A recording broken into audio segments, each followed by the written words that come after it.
Welcome to vidonko.com। আমি সঙ্গীতা, তোমাদের ম্যাথসের teacher. চলো দেখা যাক কি প্রবলেম আছে সলভ করার জন্য। x to the power 8 plus x to the power 4 plus 1 equals to 0 সমীকরণটির চলের কোন ঘাতের সাপেক্ষে একটি দ্বিঘাত সমীকরণ, সেটা আমাদেরকে নির্ণয় করতে হবে। তাহলে দেখো ইকুয়েশনটা দেওয়া আছে x to the power 8 plus x to the power 4 plus 1 is equal to 0। তো দেখো এটাকে আমরা x টু দি পাওয়ার 4 এর হোল স্কোয়ার হিসেবে লিখতে পারি x টু দি পাওয়ার 8 কে।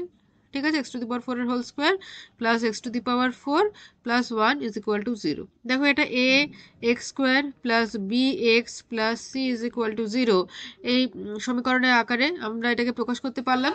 ঠিক আছে, যেখানে আমাদের ভেরিয়েবল হচ্ছে এক্স টু দি পাওয়ার যেখানে আমাদের ভেরিয়েবল হচ্ছে এক্স, কিন্তু এক্স টু দি পাওয়ার 4 এর সাপেক্ষে এক্স টু দি পাওয়ার 4 এর সাপেক্ষে হচ্ছে এই ইকুয়েশনটি, ইকুয়েশন 1 ধরে নিই ইকুয়েশন 1 হচ্ছে একটি দ্বিঘাত সমীকরণ।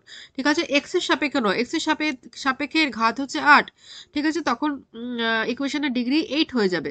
কিন্তু আমরা যদি এক্স টু দি পাওয়ার 4 ধরি অ্যাজ আ ভেরিয়েবল, তাহলে এক্স টু দি পাওয়ার 4 এর সাপেক্ষে এটি কিন্তু একটি দ্বিঘাত সমীকরণ। ঠিক আছে, এক্স টু দি পাওয়ার 4 এর সাপেক্ষে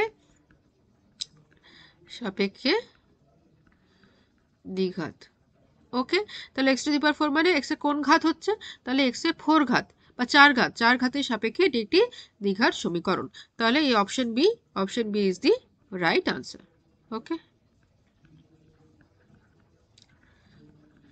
thank you for watching vidonko.com। অঙ্কের আরও প্রবলেম এবং সলিউশনের জন্য আমাদের ওয়েবসাইট অবশ্যই ব্রাউজ করো।